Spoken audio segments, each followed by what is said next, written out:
President Bush has said again and again that no one could have imagined what Osama bin Laden ordered for September 11th. We knew he hated us, but there was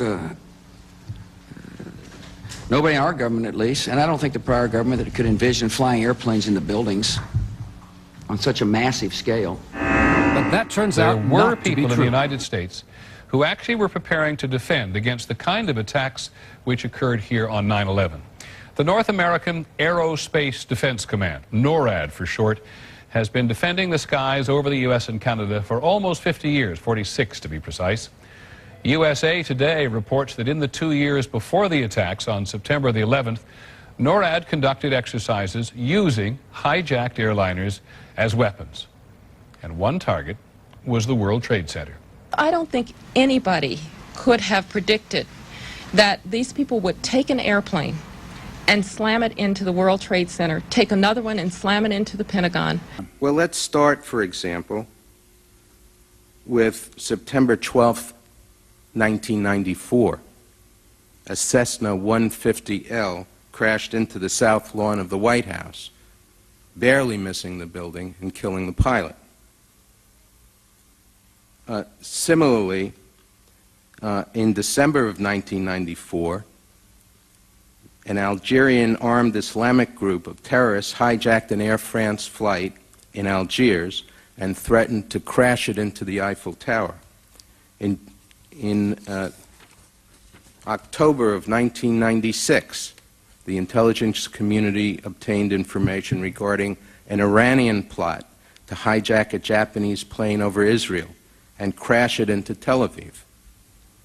In August of 1998, the intelligence community obtained information that a group of unidentified Arabs planned to fly an explosive-laden plane from a foreign country into the World Trade Center. The information was passed on to the FBI and the FAA.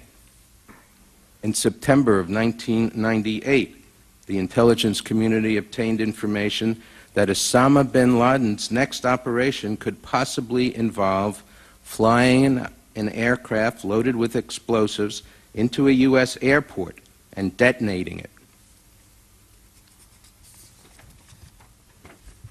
In August 2001, the intelligence community obtained information regarding a plot to either bomb the U.S. Embassy in Nairobi from an airplane or crash an airplane into it. In addition, in the Atlanta Olympics, the United States government and the Department of Justice and my colleague Jamie Gorelick were involved in planning against possible terrorist attacks at the Olympics, which included the potential of an aircraft flying into the stadium. In July 2001, the G8 summit in Genoa, attended by our president. Among the measures that were taken were positioning surface-to-air missiles, ringing Genoa, closing the Genoa airport, and restricting all airspace over Genoa.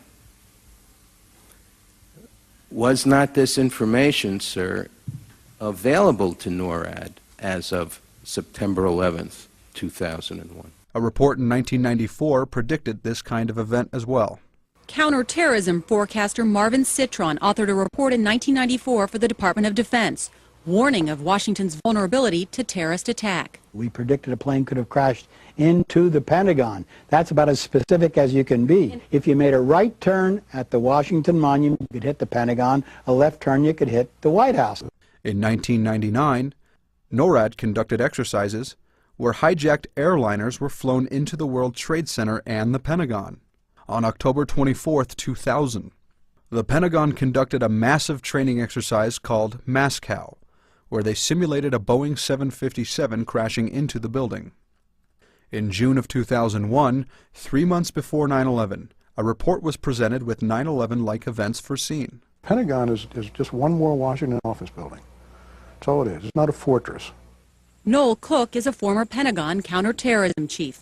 Just this June, he authored a report warning that an attack of this kind was imminent. A psychological profile of al-Qaeda terrorists given to the CIA in 1999 by the Library of Congress concluded one option terrorists might try was to crash land an aircraft packed with high explosives into the Pentagon, the CIA, or the White House. When asked if NORAD prepared for this idea of a plane flying into a building, Major General Craig McKinley stated that it wasn't. The concept of terrorists using airplanes as weapons was not something which was unknown to the U.S. intelligence community on September 10th, 2001. Isn't that fair to say? I'd like the intelligence community to address that. I would find it hard to believe that they hadn't speculated against that, but it was unavailable to us at the time. What McKinley didn't say was that Amalgam Virgo was a military drill which was conducted in June of 2001. It focused on unconventional threats, such as an airborne hijacking.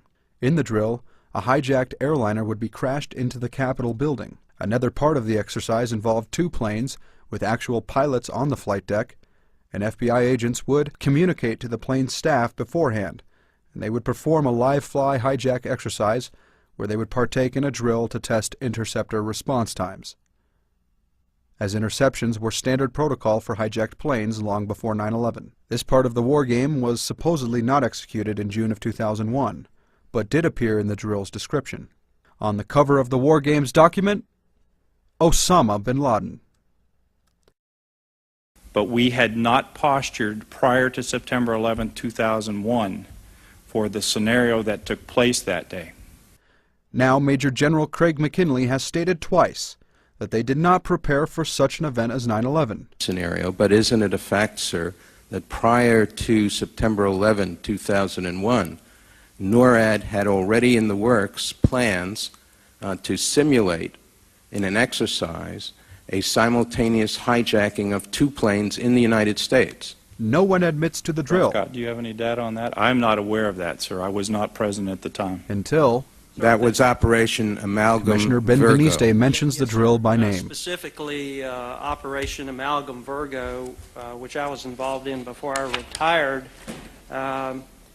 was a scenario using a third world. And all of a sudden, Colonel Alan Scott suddenly remembers the drill and begins describing it. He even holds up the document just shown with the picture of Osama bin Laden on the cover. And will you accept that the exercise involved a simultaneous hijacking scenario?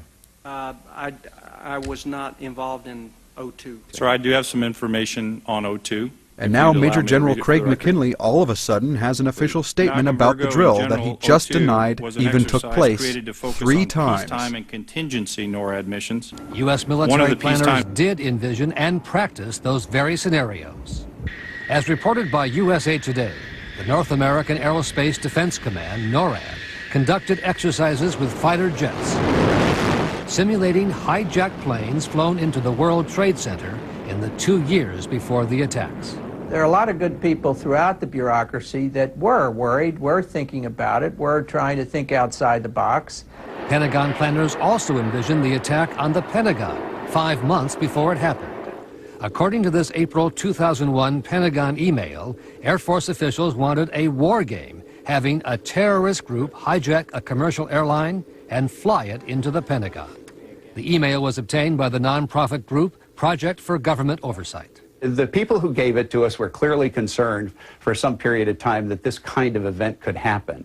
And they were pushing very strongly on trying to exercise this event. The idea was to check response times to launch fighter jets.